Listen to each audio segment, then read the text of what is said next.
Hello everyone. Now let's discuss about the connected component. Right? तो इसमें दो word दिए हुए, first is connected, another is component. और ये टॉपिक रिलेट किससे करता है? ग्राफ से. तो ग्राफ के रेस्पेक्ट में अगर बात करूं तो एक कनेक्टेड ग्राफ होती है नहीं, और एक स्ट्रांगली कनेक्टेड ग्राफ होती है.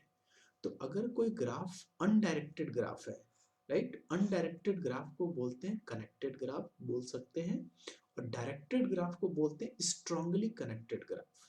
Remember this point. Okay, now what is component? Component का मतलब पता है आपको? Simple, that's very easy topic है ना, बट थोड़ा सा समझने की समझिए इसमें कि कंपोनेंट्स मतलब क्या होता है. एक ग्राफ है, सपोज करिए मैं छोटा सा एग्जांपल लेता हूँ. एक पेन है, ये पेन एक एक कंप्लीट एक ग्राफ है, राइट, ग्राफ है. इसको अगर इस पेन से मैं इसके कैप को निकाल देता हूँ, इस रिफिल को निकाल देता हूँ, ये अब इसमें एक कंपोनेंट हो गया, दूसरा कंपोनेंट हो गया, तीसरा ये कंपोनेंट हो गया, तीन कंपोनेंट हो गए. अब यही इसमें पूछा जा रहा है कि एक ग्राफ में अकॉर्डिंग टू बीएफएस और डीएफएस, हम बीएफएस एंड डीएफएस अप्लाई करके नंबर ऑफ कनेक्टेड कंपोनेंट्स कैसे काउंट कर सकते हैं. तो एक छोटा सा एग्जांपल लेता हूँ, ध्यान दीजिएगा, उसके बाद हम डिस्कस करते हैं इसमें. ये देखिएगा, एक ये ग्राफ है, ये भी एक ग्राफ है, और ये एक ग्राफ है, और भी कोई एक ग्राफ ले लीजिएगा, सपोज करिए कुछ भी ऐसे ये ग्राफ ले लीजिएगा. ठीक है, ये तीन ग्राफ है. और अगर एक्चुअली ये अगर ये तीनों एक दूसरे से रिलेटेड हैं, तो that is there is a three component of this graph. एक जी, ये सब ग्राफ है, ये मान लीजिए H1 हो गया, H2 हो गया, H3 हो गया. तो there are three connected component of this graph G. Right, यहाँ पे क्या लिखा हुआ है? Connected component of undirected graph is a subgraph in which each pair of the node is connected with each other via a path. Right, एक graph को connected graph बोलते हैं. देखिएगा यहाँ पे ये ग्राफ कनेक्टेड ग्राफ है. क्यों? क्योंकि हर वर्टेक्स को, जैसे V1 है, V2 है, V3 है, V4 है, हर वर्टेक्स से दूसरे वर्टेक्स पे वाया पाथ हम पहुंच सकते हैं. इसको बोलते हैं connected graph. As name suggest, connected मतलब एक दूसरे से कनेक्टेड होना चाहिए. आप V1 से V3 कहीं भी पहुंचिए, डायरेक्टली पहुंचिए, इनडायरेक्टली पहुंचिए, बस वाया पाथ पहुंचना चाहिए. Right, okay. यहाँ भी बोला गया कनेक्टेड कंपोनेंट में nodes are always reachable from each other. V1 से V3 रीचेबल होना चाहिए, या कुछ भी ले लीजिए, ऐसे V4 ले लीजिए, ये भी हमारे पास रीचेबल होना चाहिए. V2 से V4 पहुंच सकते हैं. बट अगर मैं एक क्वेश्चन पूछूं आपसे, सपोज करिए हमने V5 यहाँ पे ले लिया, क्या ये V5 से V1 पे पहुंच सकते हैं? नहीं. This is not a connected graph, this is disconnected. Right, अब बात आई, ये जब कनेक्टेड नहीं है तो इस, अब ये कनेक्टेड नहीं है, बट ये ग्राफ के अंदर अगर मैं कंसीडर करता हूं तो इसमें there are two components, V5 and this is V5 वाला एक ग्राफ हो गया H1, और H2 ये हो गया. तो there are two components. Right, okay. अब रिलेशन की बात जब बोल रहे हैं कि आपकी रिलेट क्या है, सपोज करिए पेन है. अब पेन के साथ के अंदर ये जो तीन कंपोनेंट अभी हमने देखा, इस तीन कंपोनेंट के अलावा कोई और चीज अगर मान ली इसमें डस्टर भी कुछ लगा दिया, duster is not related to connected with this pen. तो डस्टर को आप अलग रखिए, या कोई मार्कर को अलग रखिए, बट पेन से रिलेटेड जो चीज है उसको हम एक तरह से कंपोनेंट काउंट कर रहा हूँ. तो इस अगर इसीलिए हम बोल रहे हैं, ये अगर मैं इस ग्राफ कंसीडर करूं तो इसके ये तीन कंपोनेंट हो गए H1, H2, H3. अब इसी को मुझे अकॉर्डिंग टू BFS और DFS यूज करके कनेक्टेड कंपोनेंट काउंट करना है. तो उसके लिए हम एक सिंपल एक प्रोग्राम, सिंपल एक कोड लिखा हुआ है, देखिएगा ध्यान से, बहुत आसान कोड है. इसमें 99% 90% कोड कॉमन है BFS का. अच्छा, BFS का कोड कॉमन नहीं, बस इसमें BFS अप्लाई किया जा रहा है. देखिएगा यहाँ पे सिंपल. तो पहले एक छोटा सा एग्जांपल लेता हूँ और देखता हूँ कि कैसे कंपोनेंट काउंट करते हैं. ध्यान दीजिएगा, सपोज करिए, सपोज करिए इसमें ग्राफ लेता हूँ. ये ग्राफ है ना, इस ग्राफ में तीन कंपोनेंट है. कैसे पता करेंगे?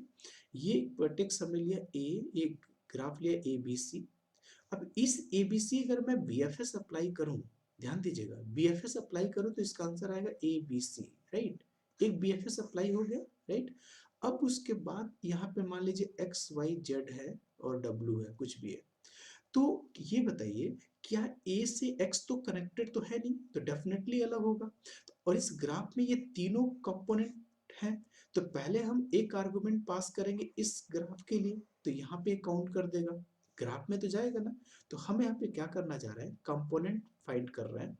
देखिएगा यहाँ पे फर्स्ट लूप, ये एक लूप चला है और विजिटेड एरे यूज कर रहे हैं, जैसे कि प्रीवियस वीडियो में यहाँ पे विजिटेड एरे यूज हुआ है बीएफएस के अंदर, डीएफएस के अंदर भी, और इस बीएफएस के अंदर भी यूज हुआ है। सिमिलरली यहाँ भी एक विजिटेड एरे कर लिया है, और यहाँ पे एक लूप चला रहा है और जस्ट काउंट कर रहे हैं कि क्या वो बीएफएस एप्लीकेबल है कि नहीं, बीएफएस अप्लाई हो रहा है कि नहीं। अगर बीएफएस हो रहा है तो डेफिनेटली काउंटर बढ़ा दे रहा है, काउंटर 1। अब सपोज करिए इस पे मैं आ जाता हूँ, या ये एक, रुकिए मैं एक छोटा सा और एग्जांपल लेता हूँ, ये वाला इसी ग्राफ में लीजिए, इसको हटा दीजिए। इसी ग्राफ में अगर मैं बीएफएस अप्लाई करूं तो बताइए कितनी बार चलेगा, एक बार चलेगा। बीएफएस अप्लाई करूंगा तो एक बार चलेगा, तो यानी आंसर 1 आ गया। बट इस ग्राफ में 3 कंपोनेंट है और तीनों में अगर मैं बीएफएस, इसमें भी इस ग्राफ में अगर बीएफएस अप्लाई करता हूं तो एक तो इसके लिए काउंटर बढ़ेगा, एक इसके लिए काउंटर बढ़ेगा और इसके लिए काउंटर बढ़ेगा, 3 काउंटर हो जाएंगे। तो यही आंसर आ जाएगा 3 is the connected components. Number of connected components are 3 in this graph. So with the help of BFS and DFS, we can count the number of connected component. This is the very good application of BFS and DFS. वैसे तो बहुत सारे application है, BFS से आप एक graph को connected graph है कि नहीं वो चेक कर सकते हैं, नंबर ऑफ कनेक्टेड कंपोनेंट्स निकाल सकते हैं, ग्राफ साइक्लिक है कि असाइक्लिक है ये पता कर सकते हैं, इवन शॉर्टेस्ट पाथ भी पता कर सकते हैं। बहुत सारे टेक्निक्स है, these are the applications of BFS।